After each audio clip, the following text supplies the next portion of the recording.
Hey guys, I want to talk about this tone I've been building for my Billie Joe Armstrong Green Day covers. Basically, it all kind of started when I bought the parts to make this guitar, and I'm like, oh, you know, this could make a cool little Green Day kind of setup. And I'd never really felt like checking into that whole side of things, you know, with Green Day. You know, I always liked the sound, you know, I liked the later stuff with like the P90s and the Gibsons, whatever, but I never really gave much of a thought to the earlier stuff where he's using, you know, the Strat copy with the angled humbucker. And I know he's used a couple different pickups. I know he's using like a Bill Lawrence before, and pretty sure he's just using the JB from Seymour Duncan now. But what I decided to do was try to replicate his tone through my AxeFX. And let me start by saying I do know that there is a pedal out from MXR called the Dookie Drive, I believe. And I did buy that pedal knowing that there was a very strong chance that I really just wouldn't be able to make it work through my AxeFX, because for whatever reason it just doesn't really react that well to drive pedals. Overdrive stuff, you know, it can make a difference, but you know, the distortion pedals especially just don't really work that well with it. But so I bought that. I tried it, didn't really work out for me. I tried it through my friend's rig and it sounded great, you know, definitely nailed those tones. But when I kind of failed with it through here, I knew there wasn't a point of making a video with that, and I thought, you know, there's got to be a way that I can make my own sort of tone setting with my AxeFX, just based on the fact that you could add different amps, you could add multiple amps together, you can do pedals, you know, all that sort of stuff. So as you heard at the beginning, that's basically the tone. It sounds really good.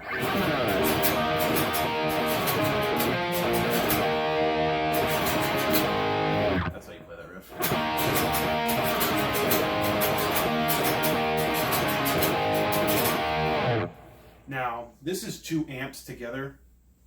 I basically took 2 Marshall JCM 800s and put them together, basically. And that's similar to what Billy Joe uses. I know he uses like early plexis, which aren't quite as hot as the JCM 800s, but it still kind of has the same character. Now, what I want to show you is how each of the amps sound separate, because obviously you heard how they sound together. They sound great.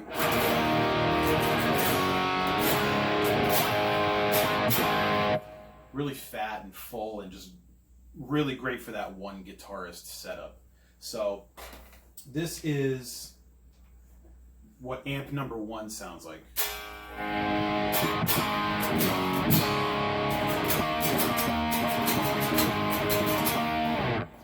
It's not bad, but you can tell that it's not quite there, obviously.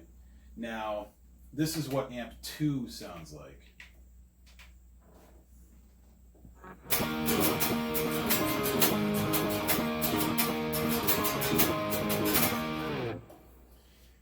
Even worse. But when you put both of those 2 together, it just works.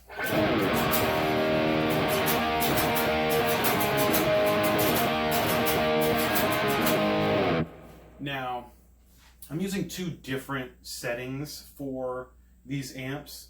The first amp that you heard, was kind of close to the tone that I'm getting, but basically I wrote down the specs here.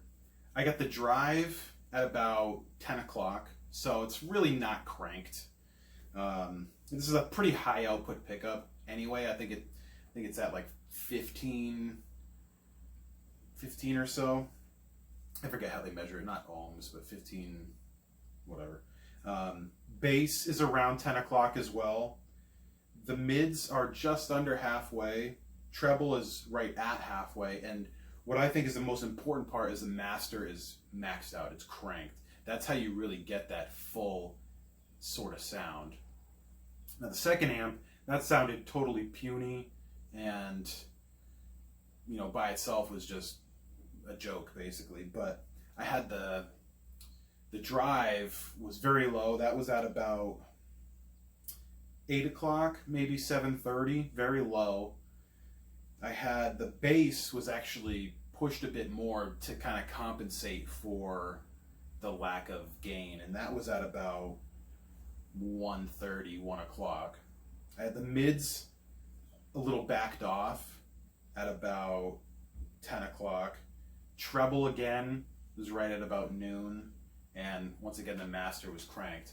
Now I do have a different cabinet emulation setup for each one. That first amp was using Celestion V30s, and the second amp is using, I believe it's what's usually found in a Marshall. I think it was like G12. Let me double check on that. Yeah, G12M it's saying. I'm not entirely sure what that is, but so it definitely gives it a broad, full range of tone, and that's what really gets you such a full sound.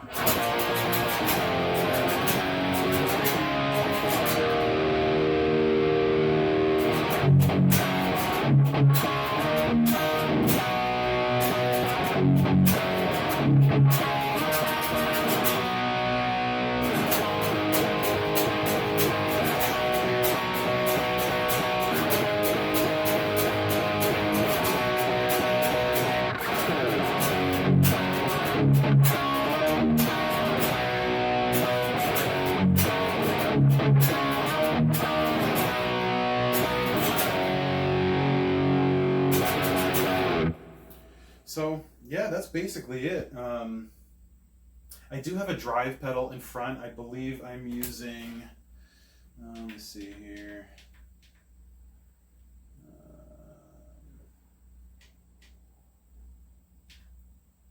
Yeah, I'm using something that's similar to like a TS9 tube screamer sort of setting, which just kind of tightens it up just a little bit, but it's not really coloring the tone all that much.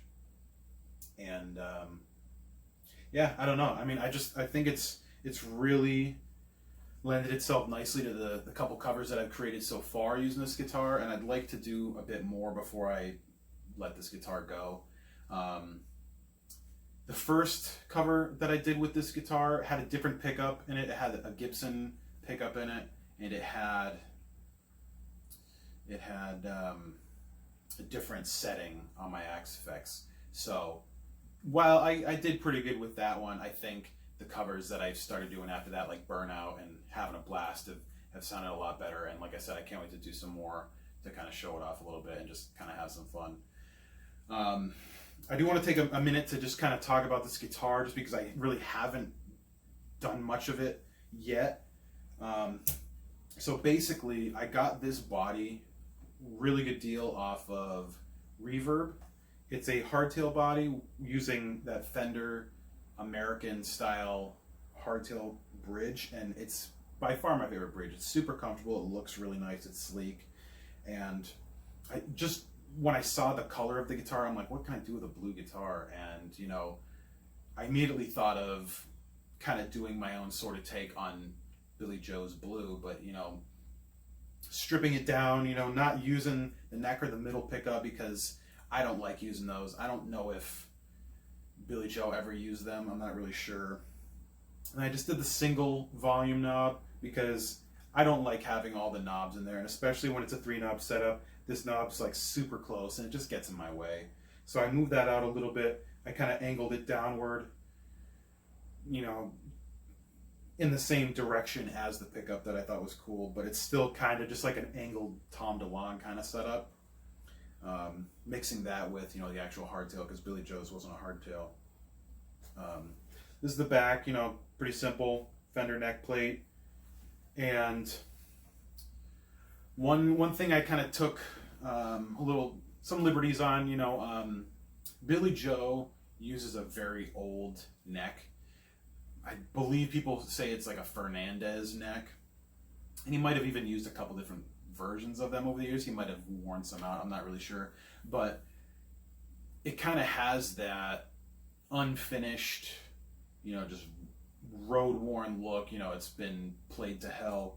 So I just thought it would be cool to do a roasted maple neck. You know, it's very comfortable. You know, it's very smooth on the back. You know, it has a light satin finish, but you don't have to finish roasted maple, which is really nice.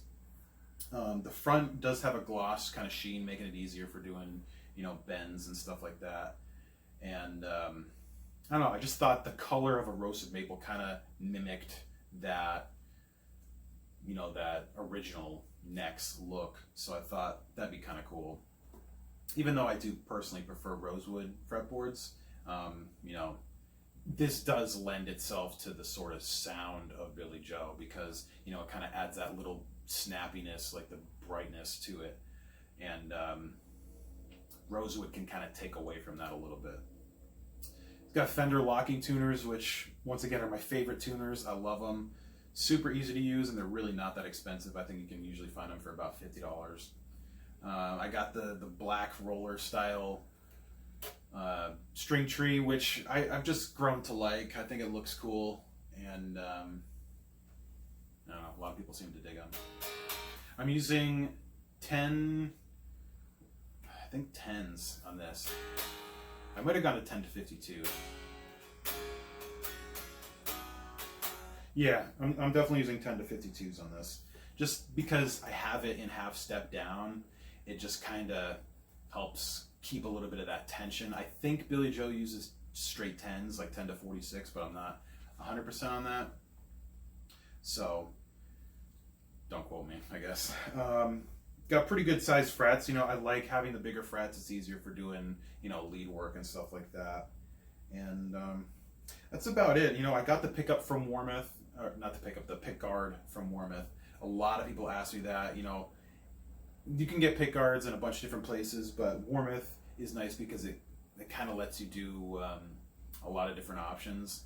I know there's some other places that let you do that. I think like Dragonfire has like a pick guard builder.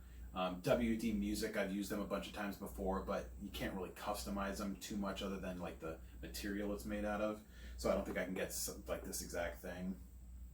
And the way that I ordered it from Warmouth was just this hole. I drilled the hole for the knob myself, just because I want it in a specific spot. And yeah, that's about it. You know, I think it's a really, really cool guitar. It will probably be one of my favorite builds that I've done for a long time, just because as simple as it is, it just works. It sounds huge and it plays really nice, you know, so I can't wait for someone to snatch this up and, you know, get some really good playtime out of it. So if you have any questions at all, let me know. Definitely keep an eye out for more covers. I plan to crank out a few more of those before I send this out. And definitely keep an eye out.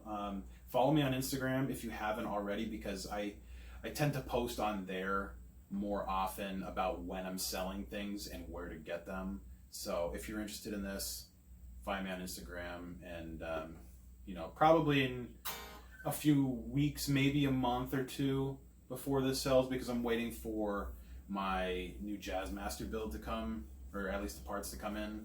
So I want to have that and finish that before I let something else go, so I have something else to play with. So that's about it. Thanks for watching. I'll see you guys later.